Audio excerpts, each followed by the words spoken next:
Caught on the kiss cam. Uh-oh, oops. Well, what about that Coldplay kiss cam scandal? And what does that mean for you or anybody who is in a crazy situation like that? I'm going to be getting into that as well as a lot more in this video.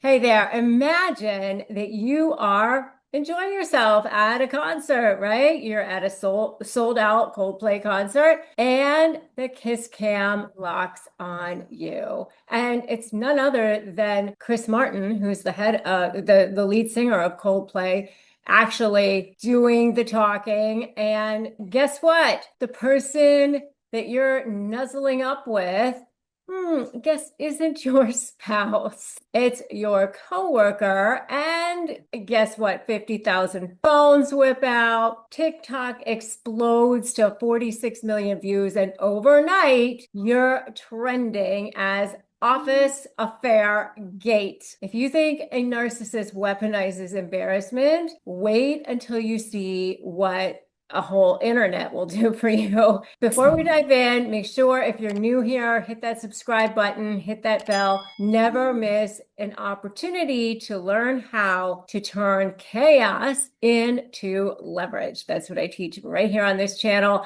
I'm Rebecca Zung. I am an attorney. I'm also a narcissist negotiation expert and the creator of Slay AI. And my channel empowers you to outmaneuver narcissists with facts, not drama. Data, not drama, is what we always say.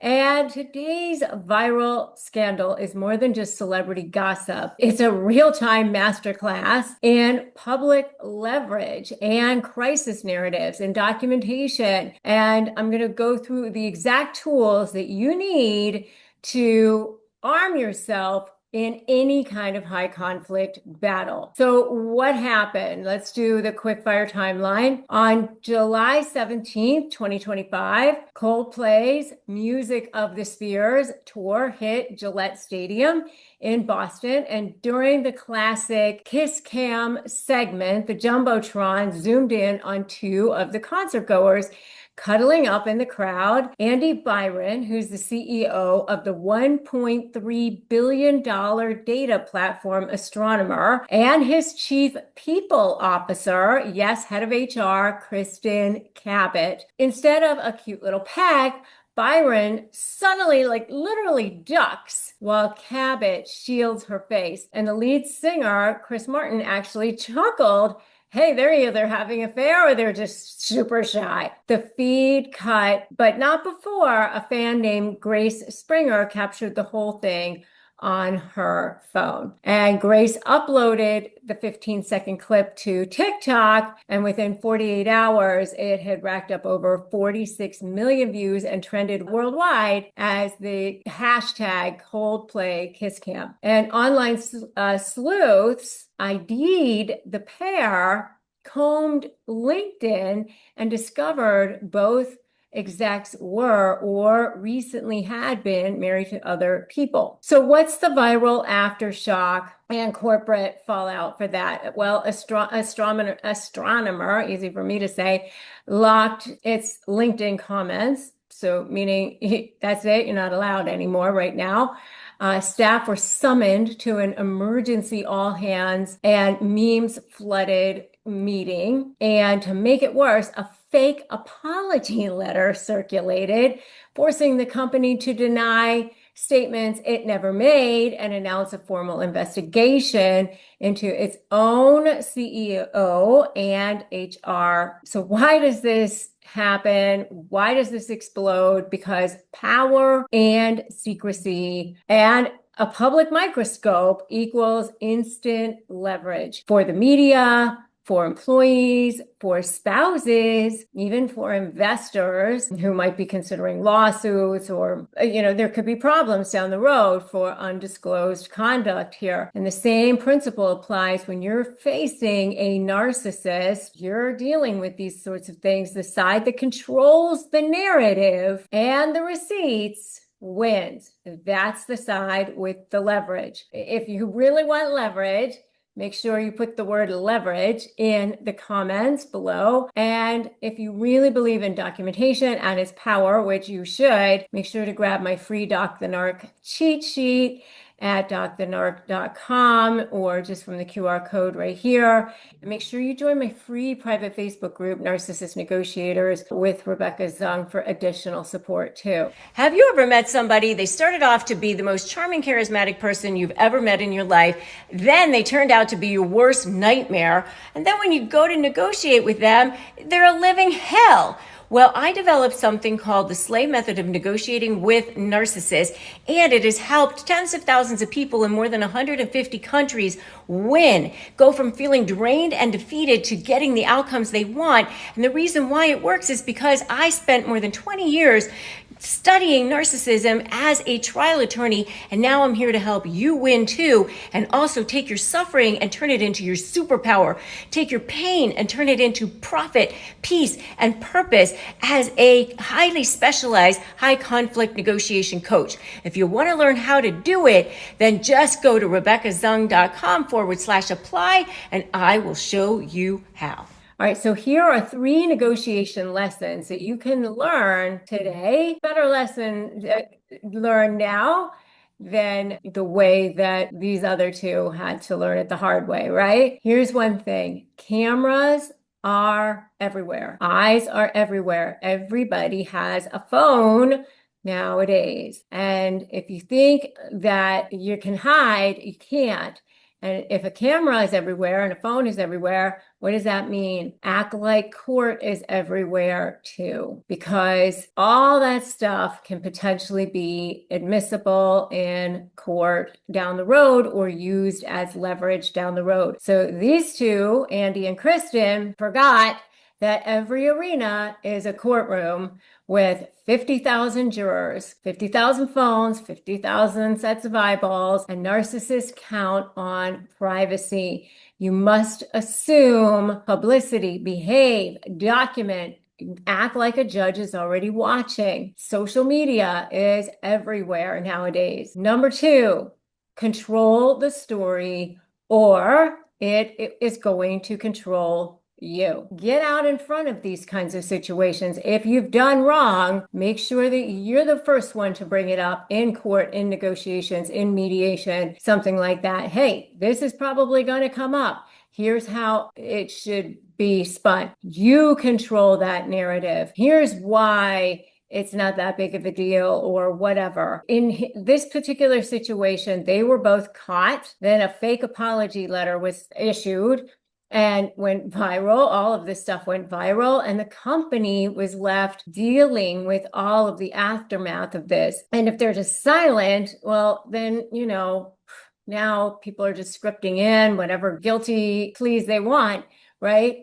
Respond fast and make sure it's fact-based and with supporting documentation. Documentation creates unbreakable leverage. So in this particular situation, Grace's 15-second video is now going to be Exhibit A to some sort of internal investigation, maybe even future lawsuits, who knows how many or what kind. And in your world, incident logs, texts, and screenshots become the hammer that forces settlement. That's why I built the Doc the Narc cheat sheet for you to get started with. So, go ahead and get that.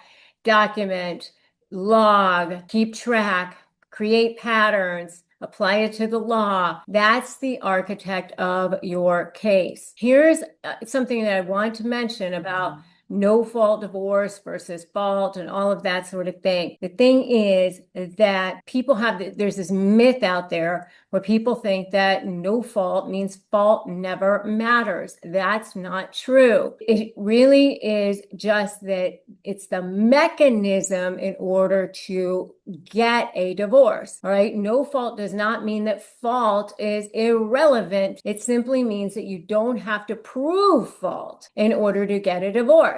But once you're inside that courtroom, once you're starting that path of down the road toward mediation or whatever, Fault can matter all the time. It can swing money issues, property, even custody. Financially, if your spouse blew marital funds on a secret lover, fights, hotels, drugs, gambling, whatever, courts can tag that spending and credit you back. Parenting wise, if someone shows reckless judgment, late night partying, exposing kids to unsafe situations, judges weigh that heavily when considering custody schedules. And remember, credibility always matters. That's always relevant. When a spouse's story crumbles, judges notice. They notice who the liars are. And so, yes, you can file no fault, but fault still lives large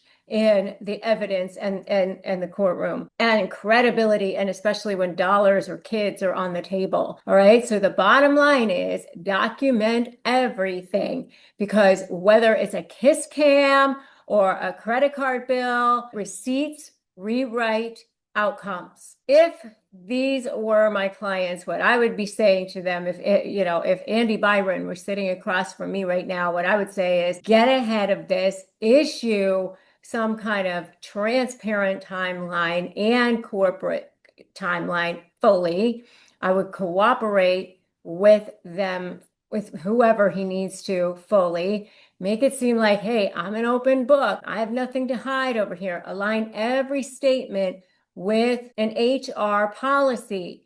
Your own head of HR is involved. So hypocrisy doubles the damages. And he's got an issue because, potentially he's her boss. And also there's another whole layer of issues with that as well. If I were him, I would separate out his duties immediately, even step aside during the probe, and then deal with the spouse's, issues. Document financial records, messages, witness lists, because betrayal plus a public humiliation like this is some kind of leverage that those spouses are probably going to want to turn into their own legal advantage. Okay, here's the takeaway for all of you guys. The world is full of walking around PR bombs, right? Everybody is a reporter nowadays. Every witness, every person you meet, narcissists thrive on secrecy. You thrive on the truth being captured in black and white and presenting it in a way that the judge is going to want to hear you so that your voice is heard. When you put together super strong documentation with creating patterns and applying the law to it, that's when you reclaim power. And even against billion-dollar CEOs, I've seen it before. So make sure that you are doing what you need to do to take control of yourself. I always say, lawyers know the law, but they don't know your life. You're the one who's in charge of your story. Use your lawyer as a tool, not a savior. You take control by documenting. So if this is helpful for you, make sure you smash that subscribe button and that notification bell. And if you think there's anybody else who needs to see this, make sure you like it, make sure you share it. Somebody who needs the reminder that receipts rule the day. Data, not drama. And grab my free Doc the Narc cheat sheet. Fastest way for you to start organizing your evidence before the narcissist can spin any story about you. This show is sponsored by BetterHelp. Let's be real. Therapy can feel like a really big investment, but your mental health is just as important as your physical health. Traditional in-person therapy can cost $100 to $250 per session, but with BetterHelp, you can save up to 50% per session on average. You pay a flat weekly fee, which means more peace of mind for less. Therapy should feel accessible, not like a luxury. BetterHelp gives you that, all from the comfort from your home. And with over 30,000 therapists to choose from and 5 million people served globally, this is the world's largest online therapy platform, and you can switch therapists at any time. Your well-being is worth it. Visit betterhelp.com/negotiate today to get 10% off your first month. That's BetterHelp, HELP.com/negotiate. If you're a renter, this is a no-brainer. You earn points on groceries and travel, so why not on rent? With Bilt, paying rent finally pays off. There's no cost to join, and just by paying rent, you unlock flexible points that can be transferred to your favorite hotels and airlines, a future rent payment, and your next Lyft ride, and more. When you pay rent through Bilt, you unlock two powerful benefits. First, you earn one of the industry's most valuable points on rent every month, no matter where you live or who your landlord is. Your rent now works for you. Second, you gain access to your exclusive neighborhood benefits in your city. These include extra points on dining out, complimentary post-workout shakes, and unique experiences only Bilt members can access. And when you're ready to travel, Bilt points can be converted to miles and hotel points. Your rent can literally take you places. Start paying rent through Bilt and take advantage of your neighborhood benefits by going to joinbilt.com/negotiate. That's JOINBILT.com/negotiate. Make sure to use our URL so they know we sent you. That's joinbilt.com/negotiate. Finally, remember that the next video that you should watch is AI lawyer gets kicked out of court. Use AI in the court the right way. AI is everywhere now, and it's not going away anytime soon, probably never. And so I want you to learn the right way to harness AI in your cases. So I will see you in that next video. Remember, you hold the pen, you write the story, step into the role that you were born for.